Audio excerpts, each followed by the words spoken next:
Okay, so here we have a standard OptiFlow machine that many of you have seen, especially in the COVID unit.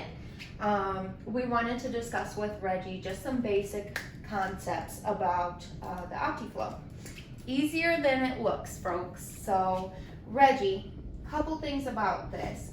How would you adjust the FiO2, and can nursing adjust the liters or the FiO2?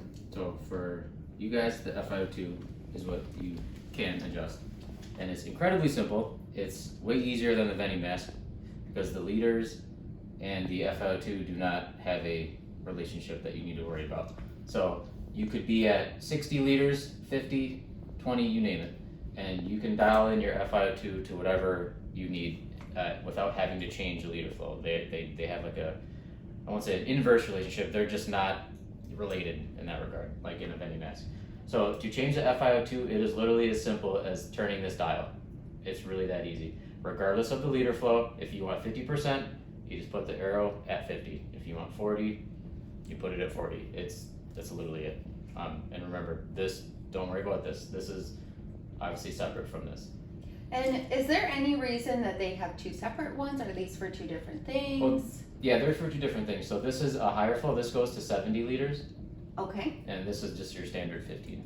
So when this is hooked up to the wall, you can run, I could be running 60 liters and 50% through these two. And then if they have nebs, I can just run a 8-liter neb through here. Okay. Obviously, they're not going to be on like a cannula. And, so yeah, it's mainly, I guess, really nebs. Okay, good to know. And a lot of people have issues with what do we do when this part of the machine is alarming? Yeah, what are some things we can look for? Yeah, the heater can be obnoxious at times, but very beneficial. The main reasons that the number one reason the heater is going to go off is when the water runs out. It can't regulate the temperature in here as it would with water because water cools. So when this dries out, inside this dries out as well, and then it gets very hot. So if this thing starts going off, you'll typically see you have little lights here, and here, and then one here. If there's an orange light on the actual concha itself, that's probably the water. So either your water is dry, or these cables go bad, which obviously you're gonna have to call us and we'll have to bring replacements, which we do. These cables do go bad. It's not often, but they do, and we do have replacements. It's not a problem. It's a 5-minute fix. And in regards to water, I've also seen things, this is also rare, but I've seen it. So you are gonna have times when your water is spiked and there is water in the bag. And this will be going off and you'll see the orange light indicating that the problem is here.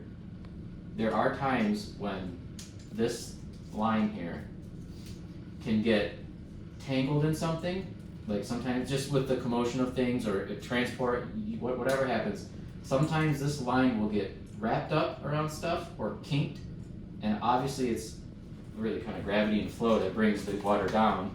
So if this line gets too, what's a good word, tangled up, or if you're working against gravity, then the water is not going to make it from here, to the chamber. And then that will cause a blockage essentially, and the water will not make it down. So if you have the water here, that looks good, and it's plugged and it's spiked, and this is bone dry, I would eyeball this line quickly, because it can also, I've had it kink down here too, depending on, because sometimes you just get a lot of crap kind of like stuffed in one spot, and that will kink. So if you get any kind of kink like this anywhere, that water flow stops. And I think that should make a ton of sense since you have IVs in line and stuff. Yes, and I want to make it clear too that nursing can spike a new bag just like you would an IV bag. So a lot of times for respiratory therapists, like 99% of the time, you'll have an extra bag there for you. Just go ahead and spike it, and you're done. It's pretty easy.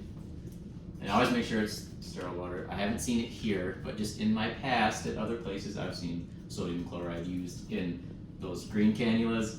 Oh. Yeah, that's not here. So don't do that. Not here, but I have seen that. So. Okay.